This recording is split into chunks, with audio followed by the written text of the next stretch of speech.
क्या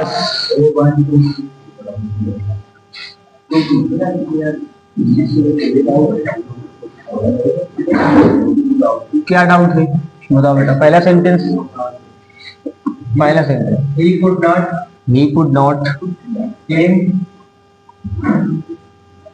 come he could not come नहीं कम है वो could not के बाद गलत है। he was in full stop he was in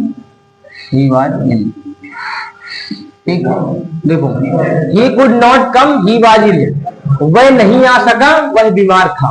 देखो वह नहीं आ सका वह बीमार था। ठीक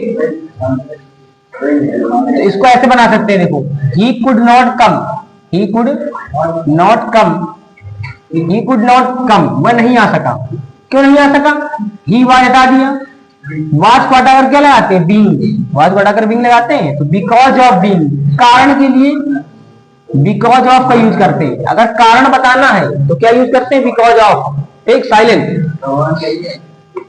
देखो because of कारण बताने के लिए क्या यूज करते हैं? because of ing ये being was को हटाकर क्या लगाते हैं?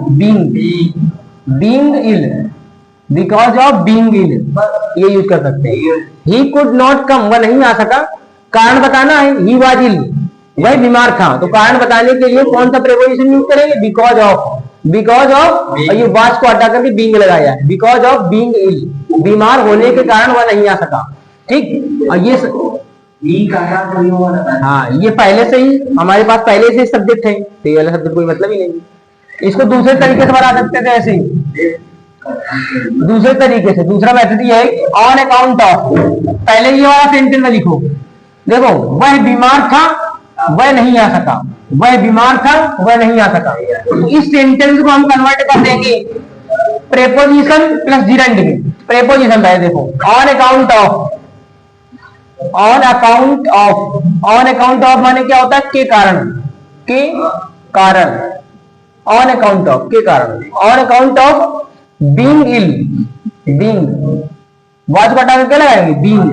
Being ill on account of being ill वह नहीं आ सका। he could not come या फिर इसको ऐसे ही बना सकते हैं। देखो ऑन अकाउंट ऑफ ये तुम बीइंग न लगा के वाच को हटा करके बीइंग लगाते हैं। बीइंग न लगा करके तुम जो है इल जो लिखा है उसको बना दो नाउन। इल माने बीमार ठीक और इलनेस माने बीमारी। तो ऑन अकाउंट ऑफ इलनेस बीमारी के कारण। On account of illness rule क्या है? जिरंड या नाउन के पहले क्या आना चाहिए? जिरंड या नाउन के पहले क्या आना चाहिए? प्रेपोजिशन। तो इसमें जिरंड के पहले प्रेपोजिशन आया रूल फॉलो कर रहा है और इसमें नाउन के पहले प्रेपोजिशन आया। सिंपल ठीक। On account of illness he could not come वह नहीं आ सका। He could not come. दूसरा बताओ डाउट।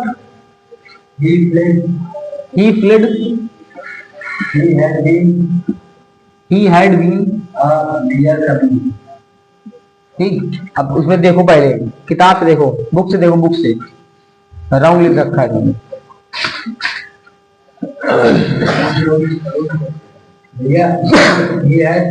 हाँ he had seen क्या लिखा है बताओ अच्छे। he had seen ना। he had seen a bear coming। bear में भालू ठीक। he fled वह भाग गया ठीक। he had seen bear coming उसने क्या देखा था? एक भालू को आते हुए देखा था। उसने एक भालू को आते हुए देखा था वह भाग गया। तो भालू को आते हुए देखने की वजह से वह भाग गया। भालू को आते हुए देखने की वजह से क्या हो गया? वो भाग गया। तो ये वाला सेंटेंस पहले आएगा ये वाला सेंटेंस बाद में आएगा। तो हमने क्या बताया है? जब सेकंड फॉर्म या थर्ड फॉर्म रहता है तो ऑन लगा के जब एक कार्य के जस्ट बाद दूसरा कार्य होता है एक कार्य के जस्ट बाद दूसरा कार्य होता है तो एक कार्य कंप्लीट ना हो पाएगा तो ऑन लगा के क्या मेन वर्ब की फोर्थ फॉर्म। ऑन लगा के मेन वर्ब की फोर्थ फॉर्म। अगर एक काम पूर्णतः कंप्लीट हो गया है फिर दूसरा कार्य आया है तो आफ्टर प्लस आईएनजी या फिर हैविंग प्लस थर्ड फॉर्म दो रूल है।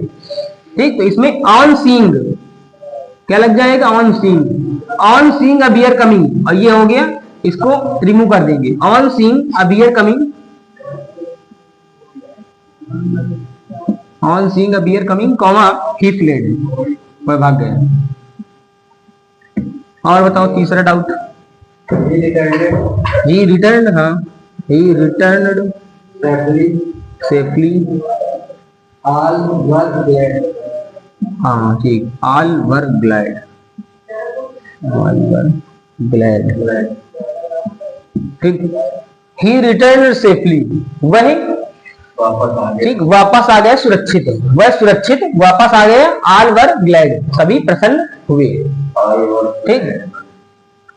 तो on returning safely, on returning safely, वापस आने पर, वापस सुरक्षित वापस आने पर, on returning safely all were glad, सभी प्रसन्न, simple. On returning, on returning safely comma all were glad, ठीक। या फिर इसको ऐसे ही बना सकते हैं, इसके अंदर थोड़ा भाव है कि रिटर्न होने के बाद, कंप्लीटली रिटर्न होने के बाद सभी लोग खुश हो गए, ठीक। तो आफ्टर ऐसे लगा सकते हो, आफ्टर रिटर्निंग, आफ्टर रिटर्निंग, हाँ, after returning safely, after returning